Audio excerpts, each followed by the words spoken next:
Sebab tu ada polarisasi di sekolah, di IPT, di tempat kerja, dan kita lihat anak-anak muda kita, identiti nasional yang didukung. Ada yang tak boleh berbahasa negara. Ini identiti aku, tapi kita gagal membentuk manusia. Halo semua, selamat datang di Saryati Channel. Teman-teman, kalian sudah mendengar sedikit cuplikan dari video yang awal tadi. Nah, video ini itu video 7 tahun yang lalu. Tapi video ini masih sangat relevan untuk dibahas atau masih sangat menggambarkan keadaan Malaysia detik ini. Gak usah lama-lama lagi, kita tonton aja dulu videonya. Asas pembentukan negara kita kan, iaitu kemajemukan etnik, maka kita membenarkan penubuhan sekolah-sekolah Cina dan sekolah-sekolah Tamil dan sebagainya lah. Jadi dari satu segi ialah itu selari dengan perlembagaan persekutuan kita, asas pembentukan negara kita, maka kita dapat lihat di negara kita ni sistem pendidikannya berbagai-bagai. Jadi 7 aliran di peringkat sekolah rendah. Jadi kita mengamalkan pengasingan etnik pada usia yang cukup muda. Apabila kita cuba menggabungkan mereka di sekolah menengah umur 13 tahun, nampaknya tak menjadilah. Sebab tu ada polarisasi di sekolah. Di sekolah. What? Di IPT, di tempat kerja dan di tempat awam pun, macam saya katakan tadi, kalau ada majlis hari terbuka, hari raya, kalau sektor kawasan sektor kaum Cina sudah penuh, yang ada kekosongan yang Melayu India, tak selesa ni. Kaum Cina ni nak pergi duduk makan saja, bukan nak berinteraksi pun. Jadi sebenarnya sehingga sampai bukan saja dekat situ, ketika di IPT juga, saya mengambil contoh saya sendiri. Di dalam satu kelas tu memang ada Melayu dan India dan Cina, tapi mereka Melayu ni memang dekat kelompok dia saja, dan Cina dan India ni mungkin India is paling minoriti lah, paling sikit lah. Mereka yang Cina ni dia akan bercampur dengan India, tetapi sukar sangat untuk tengok mereka ini Melayu masuk dalam grup Cina dan Cina masuk dalam grup Melayu. Mereka lebih macam seolah-olah Melayu ni diasingkan ataupun terasing sendiri kan. Jadi apabila Cina dengan India, mereka bersama, mereka berkomunikasi dalam bahasa Inggeris kan, sebagai bahasa pengantar, bukan dalam bahasa Melayu. Tapi kita dah tentulah kita sendiri sebagai orang Melayu pun bercakap bahasa Melayu dan seterusnya akan di situ je. Jadi sampai bila agaknya benda-benda macam ni kita nak tengok benda ni betul. Sebab kalau ianya berterusan, sampai bila-bila pun kita takkan jadi sebuah masyarakat ataupun negara yang betul-betul majmuk tu. Ya, ini satu masalah besar untuk negara. Setelah kita merdeka hampir 60 tahun, nampaknya perpaduan kita mencapah makin lebar jurangnya. Sepatutnya kita memusat. Jadi bolehlah kita fikirkan sebab-sebabnya, tetapi bagi saya, kalau anak-anak sekolah itu sudah begitu sifatnya, sudah tentu sistem pendidikan itu harus kita lihat. Takkan anak-anak ni hidup cara polarisasi seperti yang saudari beritahu tadi, yang Melayu dengan Melayunya, yang Cina dan India dengan bukan Melayunya. Takkan ini kerana dasar pertanian negara, takkan kerana dasar otomotif negara nak menaikkan kereta proton. Mesti tentang ini akibat, suka tak suka, secara dominannya akibat dari sistem pendidikan kita. Ya, kalau kita lihat sistem kita berbagai-bagai dan hasilnya polarisasi. Jadi sudah sampai waktunya kita lihat kembalilah secara serius kalau kita sayangkan negara ini. Yalah, sebab dulu masa zaman penjajah kita kata British itu yang mengasingkan kita melalui dasar ekonomi kan. Tetapi sebenarnya selepas merdeka pun seolah-olah dasar pendidikan kita pula yang mengasingkan kita. Ya, saya kira semasa merdeka tu kita ada hak untuk menyusun destini negara kita.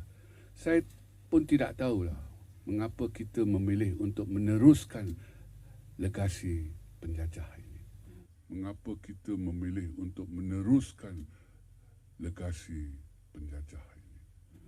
Jadi nampaknya waktu itu kita tak ada kekuatan politik, keberanian politik. Sekarang saya kira susah sekali kalau kita nak mengubah sistem berbagai-bagai itu untuk menjadi satu sistem.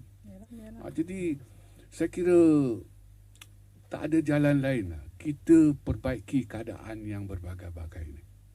Sebab seluruh dunia kan, kalau kita kaji, sistem pendidikannya satu saja, satu acuan. Singapura tu demografinya macam kita. Ada Melayunya, ada Cinanya, ada Indianya. Tapi untuk pendidikan, Singapura memilih satu aliran saja. Ada asimilasi di dalam pendidikan. Jadi kita untuk pendidikan ni tak boleh berbagai-bagai. Mesti nak asimilasi. Tengok Singapura. Kalau kita lihat pada anak-anak muda Singapura kan, tak kira Melayu, Cina, India, mereka mendukung identiti nasional Singapura yang sama, iaitu cosmopolitan, modern dan sebagainya. Kalau kita lihat anak-anak muda kita, identiti nasional yang didukung, ada yang tak boleh berbahasa negara pun. Ini identiti apa? Ini identiti apa? Yang paling menyedihkan kalau ahli parlimen itu sendiri yang tak boleh berbahasa Melayu. Saya kira banyak benda yang kita harus lakukan lah setelah 60 tahun kita merdeka ni, hampir 60 tahun. Kita belum dapat membentuk negara bangsa Malaysia itu. Kita berjaya bentuk negara Malaysia, tapi kita gagal membentuk manusia Malaysia itu. Itulah. Takkan 60 tahun lagi kita pun bercakap benda yang sama. Mungkin tak ada kesempatan bercakap benda yang sama. Dah hancur. Ya, dalam sejarah manusia kan, memang bahasa boleh menyatu padukan umat. Kalau lihat zaman purba, Maharaja Shivangti menggunakan unsur bahasa tulisan untuk menyatukan rakyat Cina yang berbagai-bagai bahasa tu. Tulisan menyatu padukan. Kalau di sebelah barat kita boleh tengok Jerman, Itali menyatu padukan ummahnya. Indonesia menyatukan ummahnya melalui bahasa Indonesia. Bangsa Indonesia, negara Indonesia.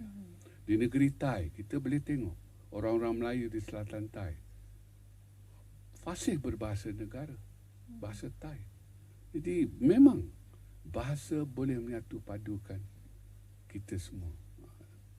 Tetapi mestilah ada caranya, perancangannya betul. Takkan satu ayat saja bahasa boleh menyatukan kita semua dan kita tak buat apa-apa. Mesti salah satu saluran penting bahasa boleh menyatukan kita semua ialah pendidikan. Guna satu bahasa. Kita boleh tengok negara yang membenarkan penggunaan banyak bahasa di sekolah, negara itu gagal.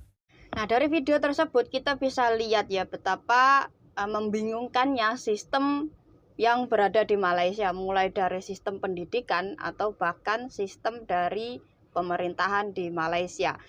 Dari ketidakjelasan sistem pendidikan dan pemerintahan ini berimbas bahwa bahasa kebangsaan di Malaysia itu masih menjadi sebuah masalah nasional yang sampai detik ini masih menjadi sebuah subjek yang selalu diperbincangkan dari forum ke forum dan selalu dibincangkan oleh para cendekiawan-cendekiawan di Malaysia.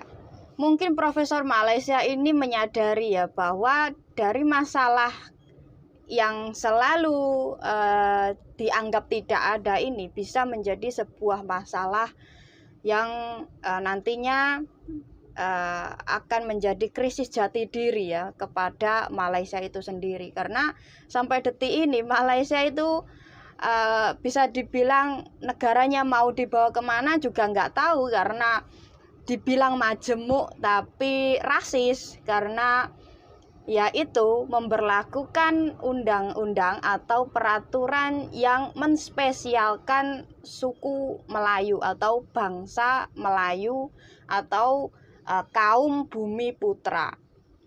Bumi Putra ini kalau di Indonesia namanya pribumi ya. Nah, dari sistem pendidikan yang dikritik oleh Profesor Malaysia yang berpisah-pisah ini, itu secara tidak langsung pemerintah Malaysia itu mengajarkan polarisasi sejak dini kepada kaum penerus Malaysia. Dan secara tidak langsung juga dari dominasi kaum di Malaysia yang menspesialkan kaum Melayu ini mengajarkan kepada penerus-penerus kaum Melayu untuk mempunyai rasa dominasi atas bangsa-bangsa yang lain yang berada di Malaysia. Kenapa sistem di Malaysia itu detik ini masih sama seperti 20 bahkan 30 tahun yang lalu? Karena orang Melayu Malaysia itu sendiri itu berada di zona aman dan nyaman.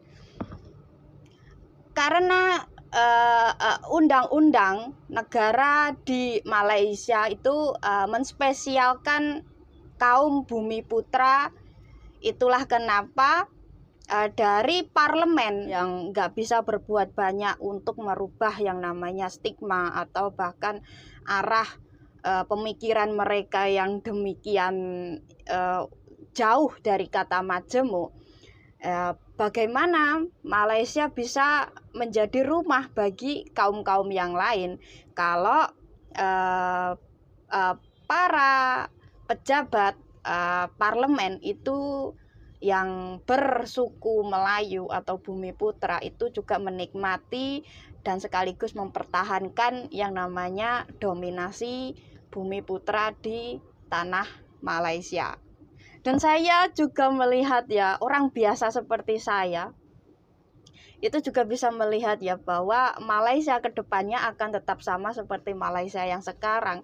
Karena ya itu tadi masih mempertahankan cara-cara atau peraturan-peraturan yang diberikan oleh British. Secara tidak langsung mereka tidak mempunyai atau tidak bisa melahirkan peraturan yang murni dari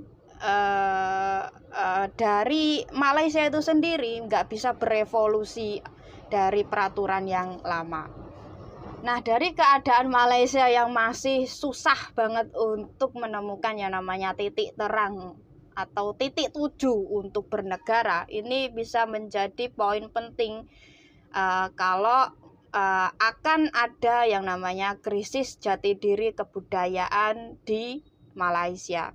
Bahkan mungkin kebudayaan atau bahasa Melayu sendiri itu akan tetap lestari di Indonesia dibanding Malaysia. Dan ya akan muncul profesor baru lagi yang mengklaim bahwa bahasa Indonesia adalah bagian dari Melayu Malaysia. Nah, dari bagaimana pemerintah Malaysia yang melakukan pembiaran atau masih menggunakan sistem yang berbasis polarisasi, mulai dari sistem pendidikan yang jenisnya banyak itu ya. Terus juga bagaimana kita lihat partai-partai politik yang menjalankan sistem pemerintahan di Malaysia yang juga mengajarkan polarisasi, yaitu yang menciptakan partai yang berbeda sesuai ras dan suku ya, seperti UMNO itu untuk kaum Melayu, terus DAP itu untuk kaum Cina, dan juga bahkan India juga mempunyai partai sendiri lagi. Ini sudah jelas bahwa Malaysia itu tidak bisa menyelesaikan yang namanya berbangsa. Dengan masalah Malaysia yang kayak gini, nggak menemukan titik tuju atau titik terang, saya mau mengatakan bahwa kalian terima atau tidak, Malaysia itu aslinya itu terlalu malu atau terlalu takut untuk mengakui bahwa negara Malaysia dibangun atas dasar suku atau kaum saja, bukan atas dasar kemajemukan. Seperti bagaimana pemerintahan Malaysia mempunyai peraturan yang menspesialkan kaum Bumiputra di atas kaum-kaum yang lain, yaitu Cina dan India. Sekian video dari saya. Sampai bertemu di video selanjutnya. Tapi jangan lupa like, subscribe, dan komen. Sampai jumpa.